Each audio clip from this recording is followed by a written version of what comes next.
Hello people, this is Sonali, the Melodramatic Bookworm. If you've been here before, welcome back, and if you're new to my channel, welcome to the Melodramatic Bookworm family.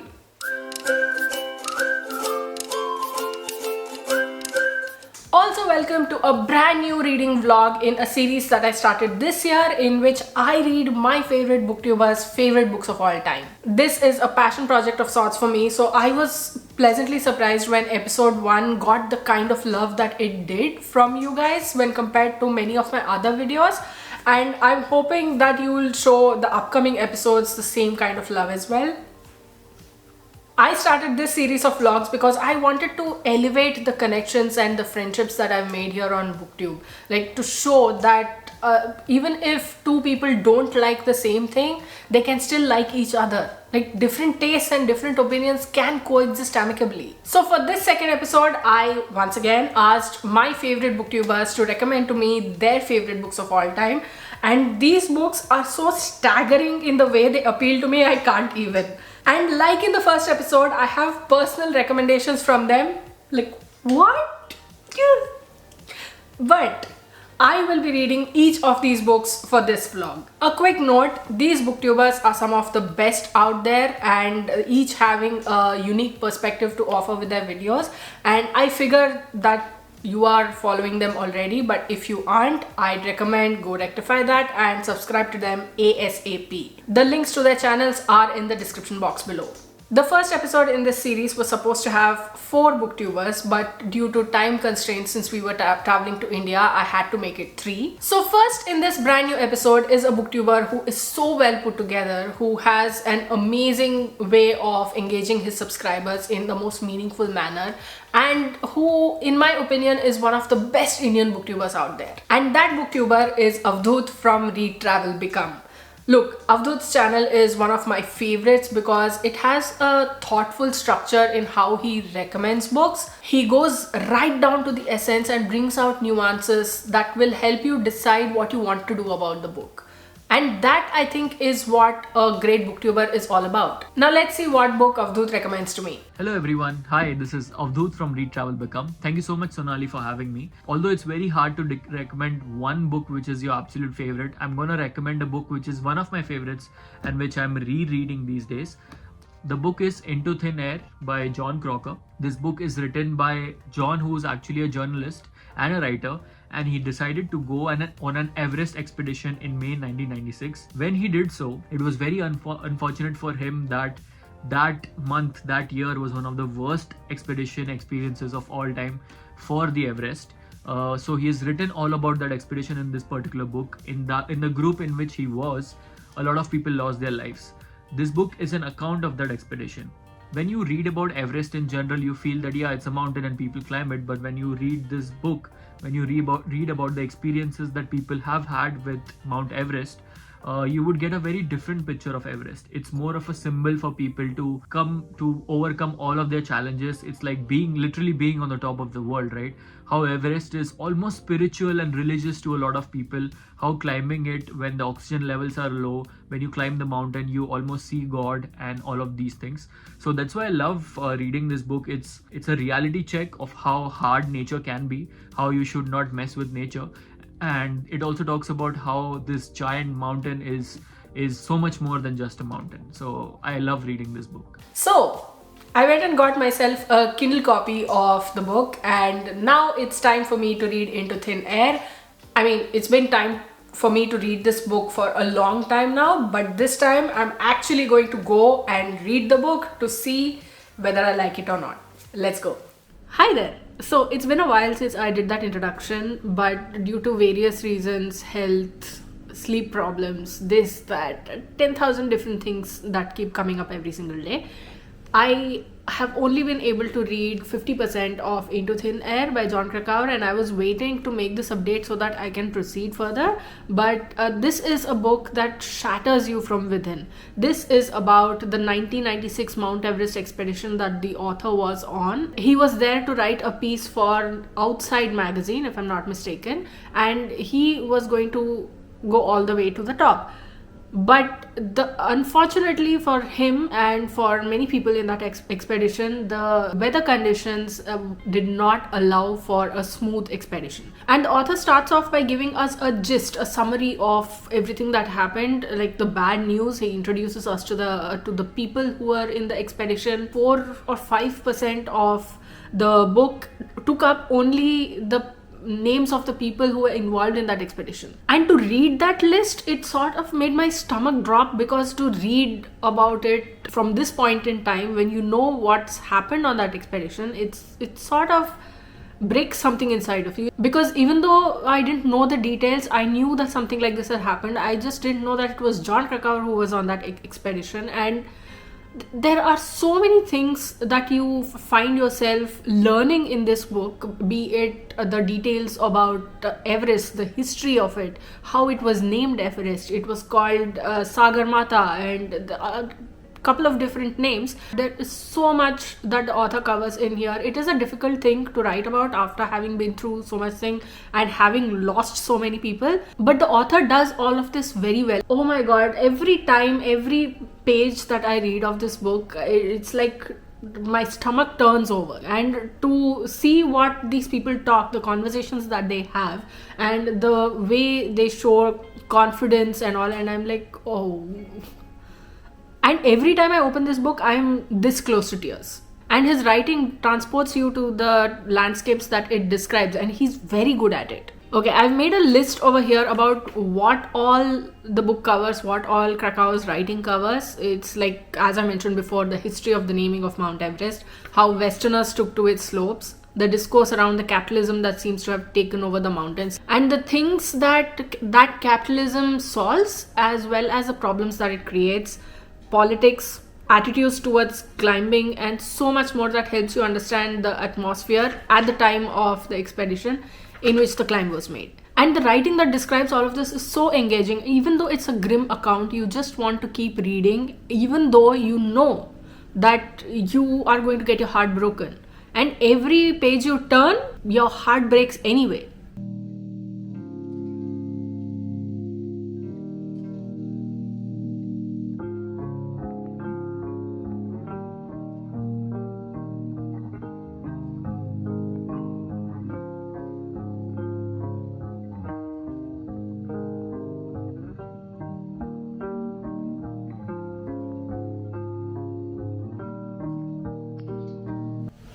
Okay, so I just finished reading Into Thin Air by John Krakauer, and I have so many thoughts. I have so many conflicting thoughts. See, as I mentioned in my last update, this book is very well written in the way that it shows John Krakauer's experience climbing the Everest in the 1996 ill-fated expedition. That part is true, that it is well written. It sort of transports you over to Everest, and then it fills you with a kind of dread when you realize what's about to happen to many of these climbers, many of these mountaineers. And it sort of has that doomed feeling, because you're looking at it from almost 30 years into the future. So you just sort of, you know what has happened, but to read the everyday things that were happening over there on those slopes, on near that summit, and how so many people lost their lives, it sort of breaks your heart. And that's what happened to me. I ended up crying so many times because this book just did that. The loss of lives, especially in situations like this, it sort of makes me very sad. It is so particularly niche, this whole mountaineering thing, that people who don't do it will not be able to understand it. Like, people like us will think that, why do you have to do something like that? Why do you need to put your life in danger?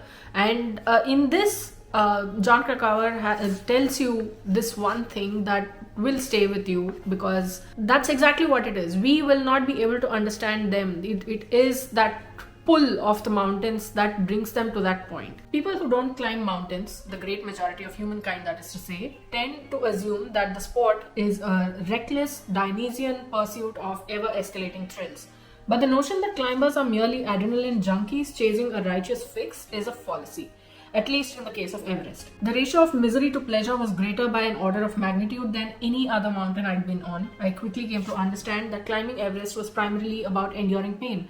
And in subjecting ourselves to week after week of toil, tedium, and suffering, it struck me that most of us were probably seeking, above all else, something like a state of grace. So this is a common thread in all of these mountaineering stories, that once you keep going, then you reach that summit and you get this kind of accomplishment, a sense of achievement that you've almost, it's like seeing God, seeing a higher power up there and seeing yourself in a different kind of light. In this book, as we follow the author, as he's moving up the slopes, as he's surrounded by these people, these his fellow climbers and the guides, the Sherpas and all of this, it sort of kind of makes you yourself tired. It's like vicarious exhaustion. And I know that those two words don't fit together, but that's how it feels. Like you're feeling exhausted just by looking or reading about someone else's exhaustion. And in this process, we also learn about the importance of what to take and not take to the summit while doing something like this, while going after something like Everest, to scale a mountain of that height, of that level. And one of the most important things is supplemental oxygen. There's a whole discussion about climbing Everest with and without supplemental oxygen. Like there were people who believed that using that oxygen, using gas canisters, was sort of cheating, that you need to use only your own body, your own health as it is to make the climb, otherwise it's cheating and that it doesn't count.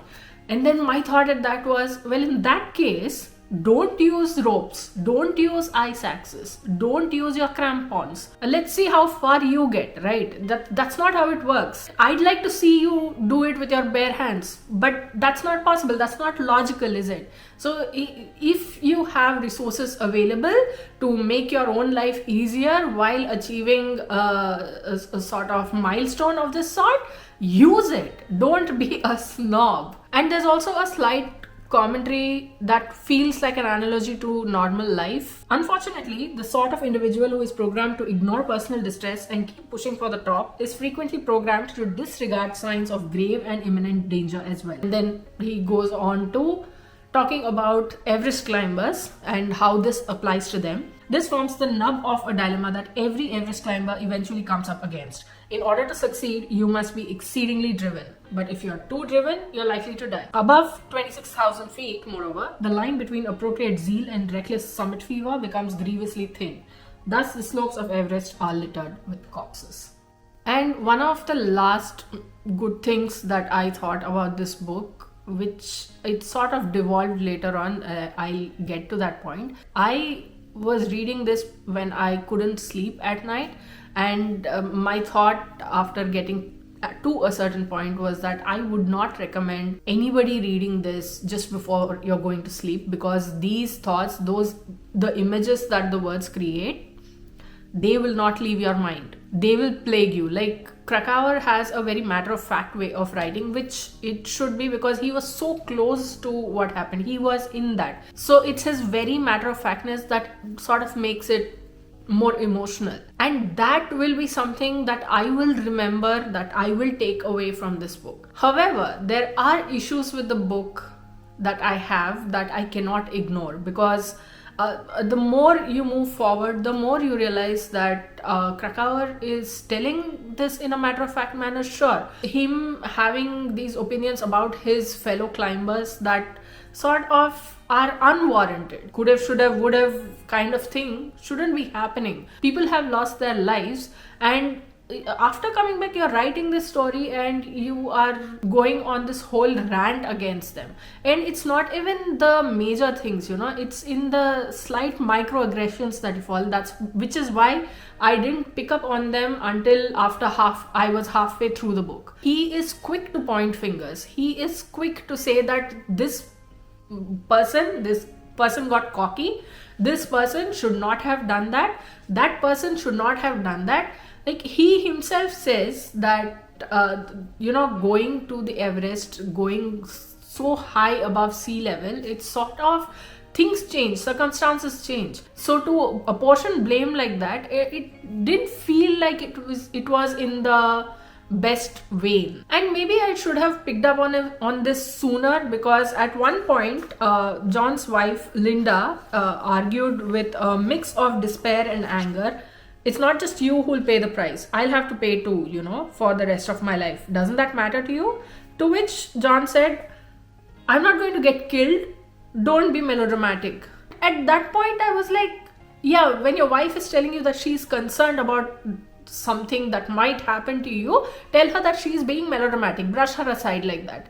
Like, very good job, bro. Even before that, he'd been saying that the Taiwanese expedition did this. They were very stubborn. They didn't think of it like this. They didn't listen to us. They didn't allow us to.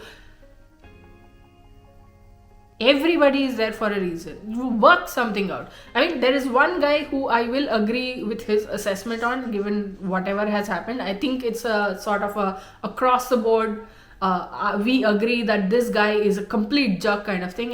See, 80% of the time, his account is heartbreaking, gut-wrenching, and it just induces that adrenaline inside of you that makes you want to go there. But then as you're reading his account, you're like, thank God I'm not there. But the other 20%, it's sort of judgmental. He will say something later on to cover it up, saying that in his defense, to be fair or something like that, but you are being condescending kind of thing. It sort of rubbed me the wrong way. And at the end of the book, he's written a 40-minute chapter. It will take 40 minutes to read it. He's written that long chapter in retaliation to the climb by Anatoly Bukreev, who was a guide on another expedition over there.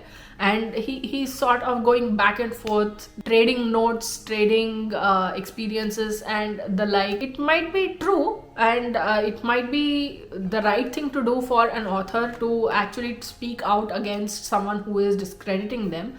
But we will never know which was the right thing. We will never know what exactly happened. And I feel like even though this book is fantastically written, it tells the story, that it tells the events of that expedition.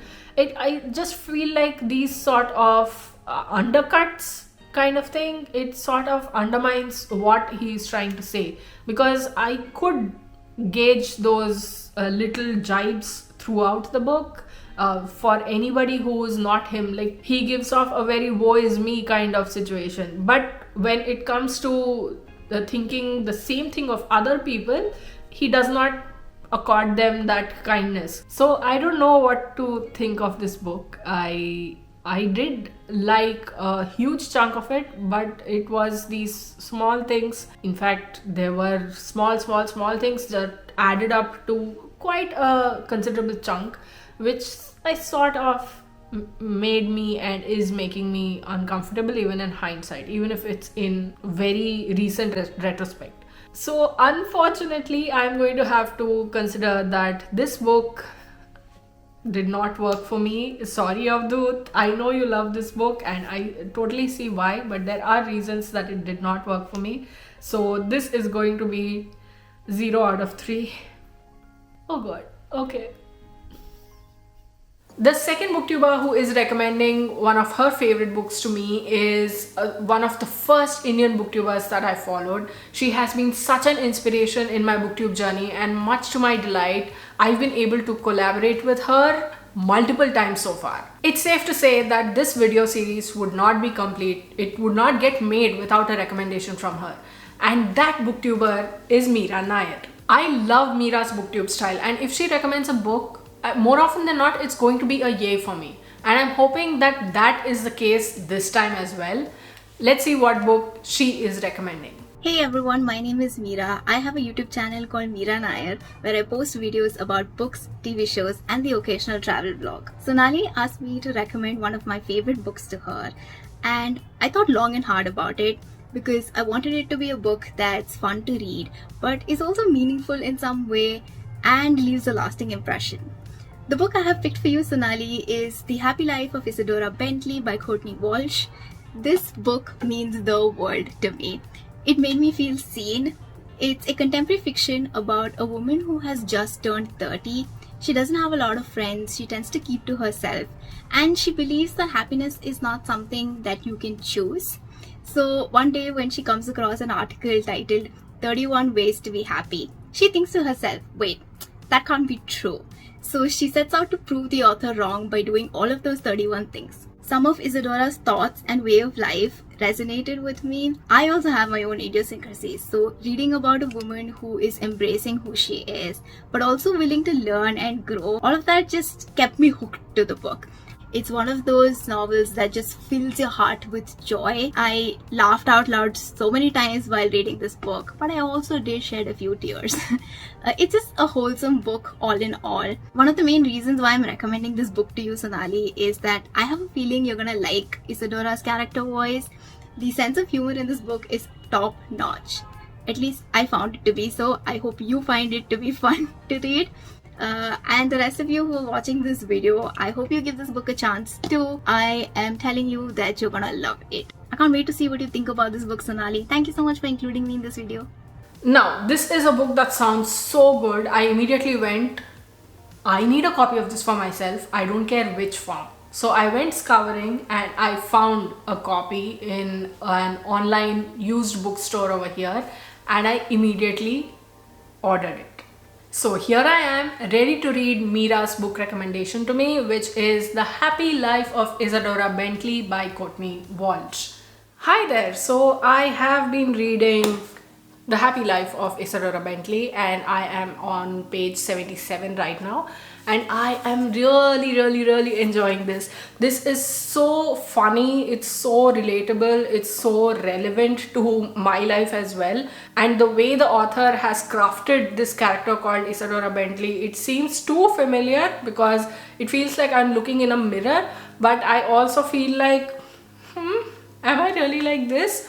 Then I realize I'm worse off. So every time there's something that's relatable, there's something that's sweet that happens to her, like she finds friends or she does something out of character or something sweet is done for her, I'm like, I'm you, Isadora, but I'm also not you. The biggest way in which I relate to Isadora is that she finds it difficult to make friends, and I am like that as well.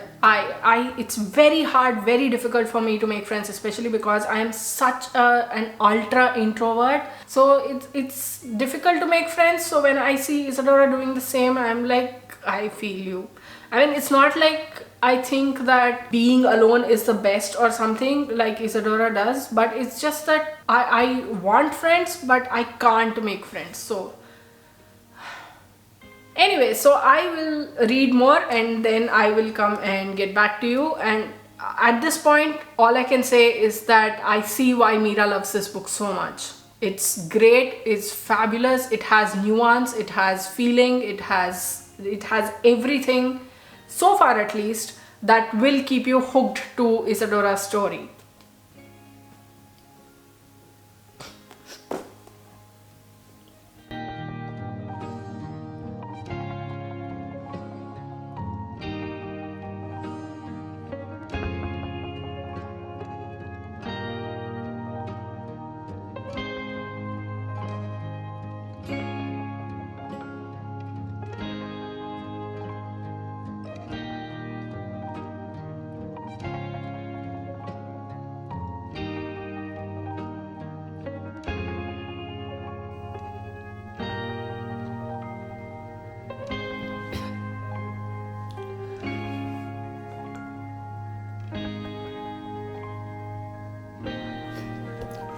So I have been reading The Happy Life of Isadora Bentley and I'm at page 207. I just finished chapter 26 and this book has my whole heart.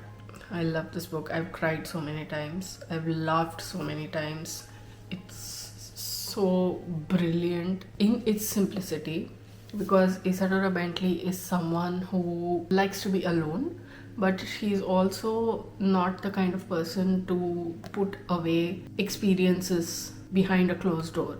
Like, she is willing to take that step. She is willing to consider what the person in front of her is saying, and she's willing to believe that they are doing it with her best intentions at heart, even though she has been betrayed in the past.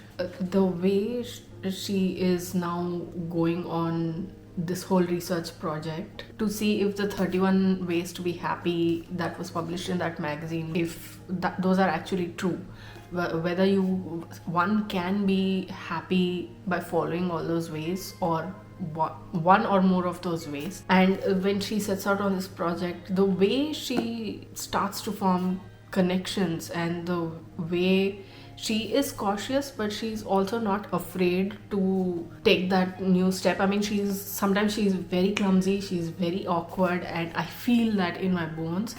And the other parts where when she's being burned, the way her heart breaks, that is so gut-wrenching. The place where I broke down just now, where she says, "I'm upset at every age with no one to defend me. My feelings constantly belittled and pushed aside. The number of times you're so sensitive, or you cry too much, or you're wrong without any particular reason." Those are the kind of things that are pulling me to Isadora Bentley. I find myself in her so much, and I just want to jump into the pages and give her a big hug. There are so many things that she thinks about herself that I think about myself too. To read this, because it's equal parts heartwarming and gut-wrenching and sad at the same time, and to be reading Isadora's life, to be reading her experiences, and to see her evolve, to see her make connections, to make friends, it's something that gives me hope on some level. I know this is fiction, and fiction is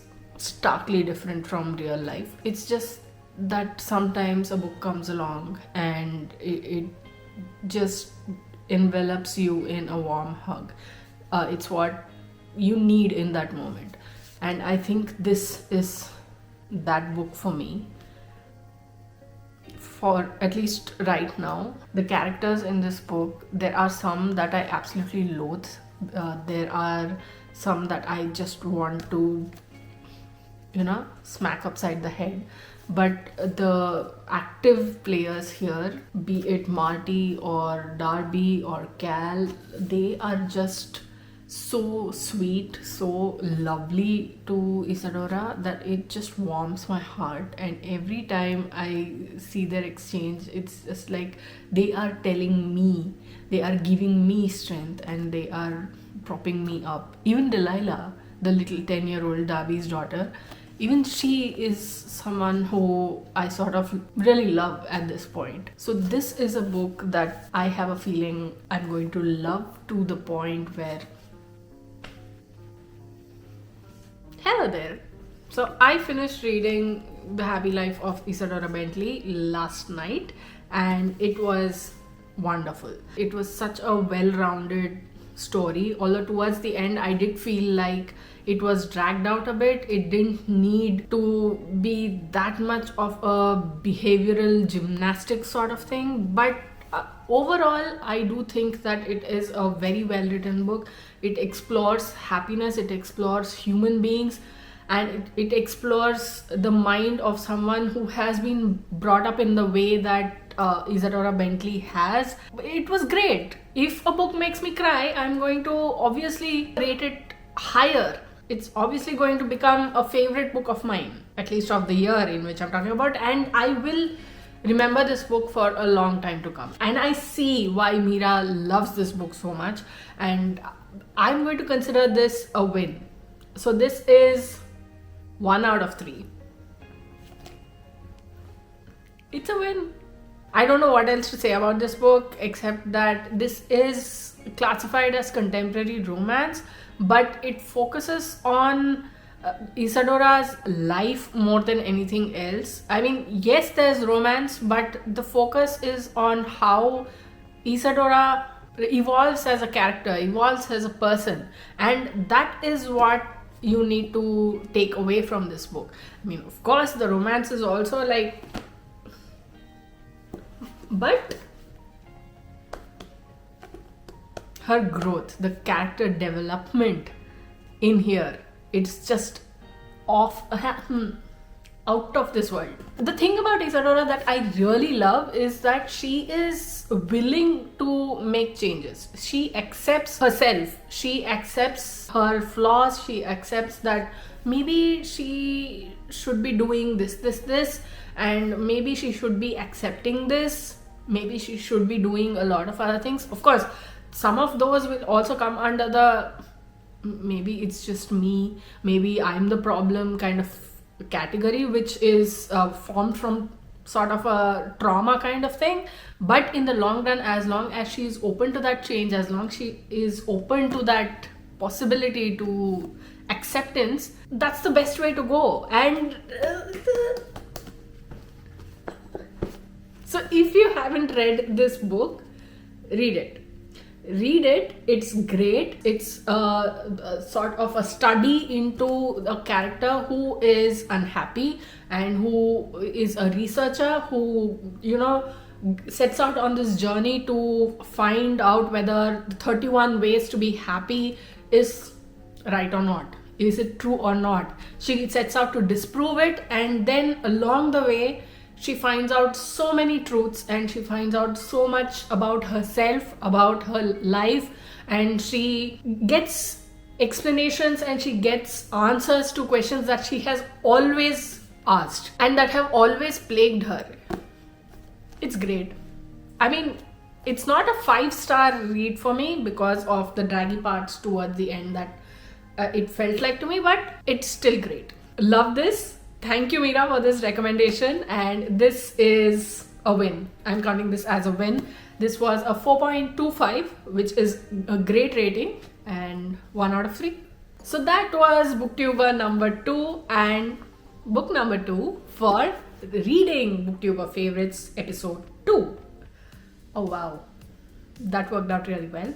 Anyway, so now moving on to the third booktuber. This third booktuber is one of my favorite people on the planet, one of my best friends, and she and I click in a way that I don't with anybody else. Be it in reading taste, be it in life, be it in even skincare products, she and I see eye to eye on a lot of things in life. And again, this is another person who this series would be incomplete without. So this person is Sunshine from the channel Kisakhor, and let's see what recommendation Sunshine has for me. Hello everyone, this is Sunshine from Kisakhor, and I'm here to recommend a book to Sonali. It's very difficult to choose one book because I know most of my favorite books she has already read them. So after thinking a lot, I'm recommending Marley and Me to her. This book is about a family who adopts a dog, and well, a dog story. Yeah. So this is a book that has made me cry, and who doesn't like a book that makes them cry, right? So Sonali, I hope you like this book and that we get to talk about it. Okay?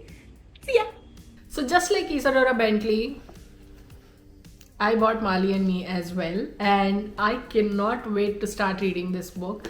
I know I'm about to cry buckets, and I have Sunshine to thank for it, and we've cried over books before together. So now to read one of her favorite books. So yes, let's get started, and let me start reading Sunshine's book recommendation, which is Marley and Me by John Grogan.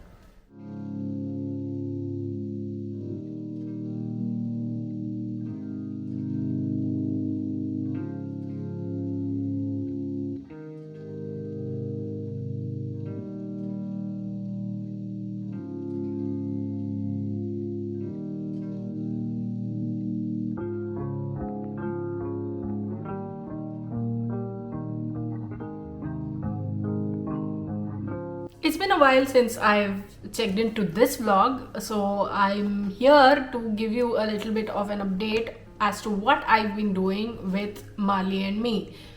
And I haven't been doing anything with Marley and Me other than read it, but it has wrecked me. I think it was around page 45 or 46 and I lost it. Like, I started crying because of the shock that I felt. This is John Grogan and his wife Jennifer's true story and their experience with this dog, and these first 40 pages is just banter and quips and wittiness. I mean, it follows through even after that incident happens, because sometimes we all need to deal with stuff using humor. But when that thing happens, I was like, oh, so this is what this book is going to be like. This is what it's going to feel reading this book. And I do not have words. See, there are multiple instances in the book where I'm looking at this guy, the John Grogan, with narrowed eyes because of some of the things that he says. For example, wait, I have taken photographs of it because I haven't marked it for whatever reason. I cannot tell you. The first place which I marked was this one, where he says they're discussing a name for the dog, and Jenny says Chelsea, and he says, Chelsea, that is such a chick name. No boy dog would be caught dead with the name Chelsea. And Jenny says, like, he'll really know. Hunter, I said, Hunter is perfect. Hunter, you're kidding, right? What are you, on some macho sportsman trip? Way too masculine. Besides, you've never hunted a day in your life. Till here, I can still excuse because I don't know the way they banter, and maybe it's all in... I don't know all of that. But this next part, he's a male, I said, seething. He's supposed to be masculine. Don't turn this into one of your feminist creeds. And I'm like... And then they need to do a pregnancy test, and they go to the pharmacy. Jenny goes inside while he sits in the car with the dog, and he says, there are some things guys just are not meant to shop for, and home pregnancy tests come pretty close to the top of the list. I can think of reasons why, but it just sounds backhanded to me. It just sounded backhanded to me. See, that's the thing. Despite all of this, I don't have a bad opinion of the book. There are things where I'm like, but there are more than that. There are things that are like making me super emotional. They're making me laugh, they're making me cry. And the way Marley is just this big ball of energy shooting from one end of the house to another, going out, and when they are outside, there's absolutely no peace with him whatsoever. If they go to the beach, it's like another separate drama altogether. If they go outside for a walk along the waterfront, that's another drama altogether. He's like, he just cannot walk at a slow pace. He has to bound, he has to run around, he has to, get that energy off before it gets to him. Maybe that's the whole point. Maybe he does all that so that then he'll get tired and he sleeps. It's great, this book so far. It's like 70 pages and I'm ready. I'm just ready. I don't know for what, but I'm ready. Hey there, so I'm on page 149 of Marley and Me, and I'm really liking this book, although I do have a few issues of my own which I will talk about now.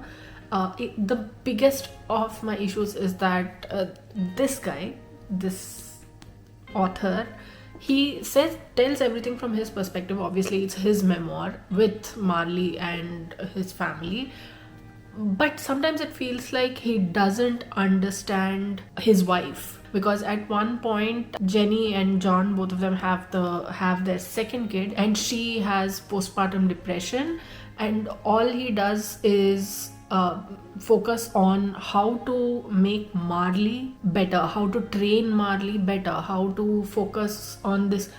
It's all well and good. You can focus on Marley as well because he is an important part of your family, but never once did I see him paying attention to his wife. Like, postpartum depression is such a delicate time for a mother, and to see him not pay any attention to her, at least in this book it's shown that way. But when you're showing the familial relationships as well, this is also an important part of it. He hasn't shown anything that says that I was concerned about my wife because she's going through postpartum depression, so I'm going to take care of her. At the end of the last chapter, he just says, one morning not long after Marley abandoned his jumping habit, I woke up and my wife was back. Thank God she was back.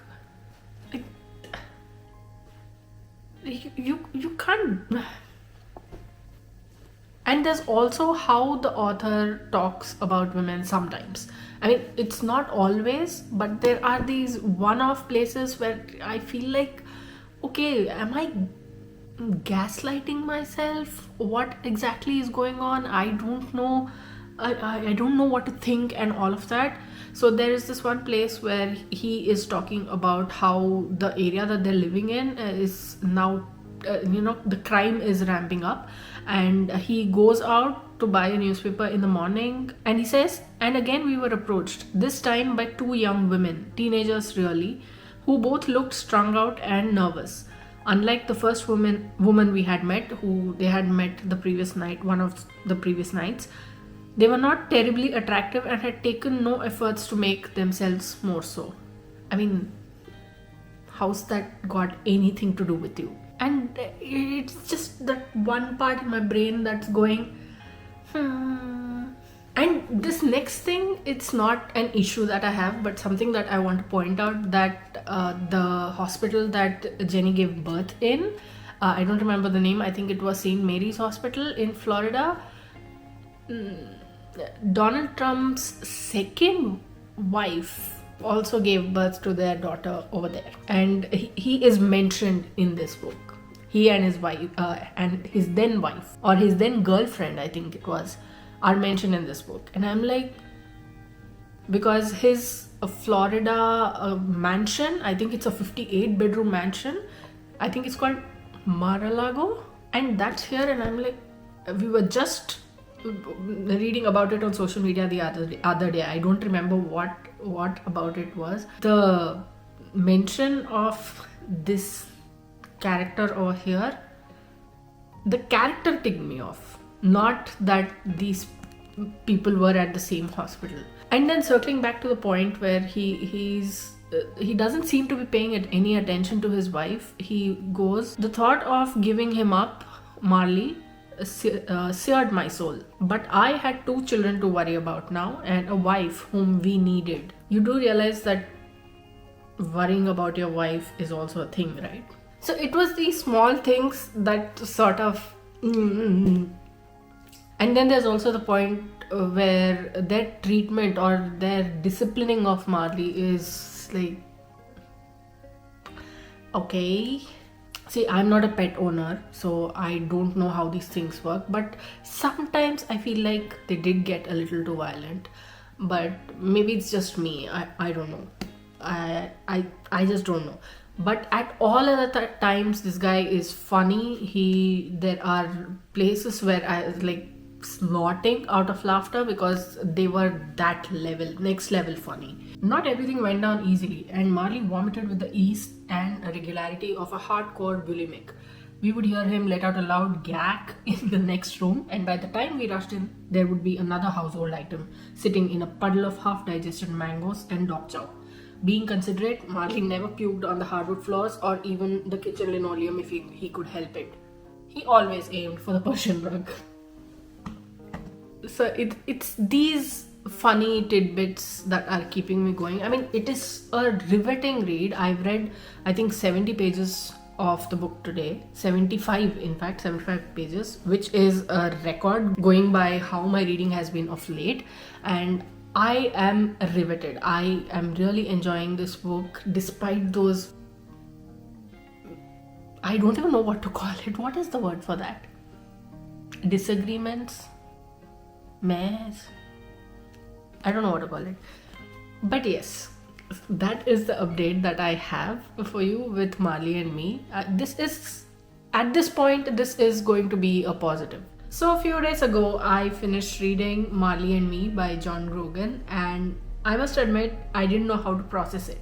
Like, I was so conflicted about my feelings about this book because on one hand, Marley's story is one of joy, and it's so completely whack in the way that he is so unbridled, and he went about the house destroying everything in his surroundings. And it's not just in the house. Anywhere he goes, he's just at it. He's just that enthusiastic, and he's just that full of energy. He's like that ball of energy that you just don't know where to let go of. Marley was that. But on the other hand, John Grogan makes some really icky observations about women, and it's a little backward if you ask me. And this includes commenting on two teenage girls and saying that they are not as beautiful as an adult woman that he's previously seen. He's comparing both of them. Why? I don't know. See, I'm not a pet owner, so I don't know how it is to handle pets other than what pet owners tell me. And those two are varied, so I get super confused at them. But I do understand that every pet owner has their own way of dealing with a pet, of handling a pet, of taking care of a pet. But either way, disciplining your pets is probably the way to go. And to see the Grogans fighting reason to discipline Marley and failing miserably because Marley was such a cantankerous bugger was super fun to read. I know the title is Marley and Me, but I would have loved to see a little bit more of Marley in relation to the other people in the Grogan household and not just with the master. After all, they lived with him too, so... And towards the end, as it became grimmer and grimmer for Marley, the writing does clutch at your heart and it makes you cry for Marley and the loss of him, like the heartbreak and the grief that the Grogans must have gone through. But most of all, the fact that Marley couldn't speak about how much pain he was in. The thing is, a majority of this book is fun, but when it gets sad, it gets bawling with tears and snot sad, not just, oh, I got emotional sad. And despite what I said about a few elements in this book, I'll still stick to my previous statements about how if a book makes me cry or even emotional, I will hold it close for the rest of eternity. And that is why I'm considering this book to be a success. And at the end of episode 2 of reading my favorite booktubers' favorite books of all time, the score is 2 of 3. Yes! So that was episode 2 of me reading my favorite booktubers' favorite books of all time. What did you think of this vlog? Did you like it? Did you not like it? What books of these have you read? Do you plan to pick any of these books up? And what have you been reading recently? Let me know in the comments below. I'd love to hear from you. If you like this video, please like it and share it to spread the word. And if you like my content and would like to see more from me, don't forget to hit subscribe and click on the bell icon beside the subscribe button to get notified as and when I post new videos. Thanks for watching. I'll see you in the next video. Until next time, keep reading, keep watching, and add melodrama to your life.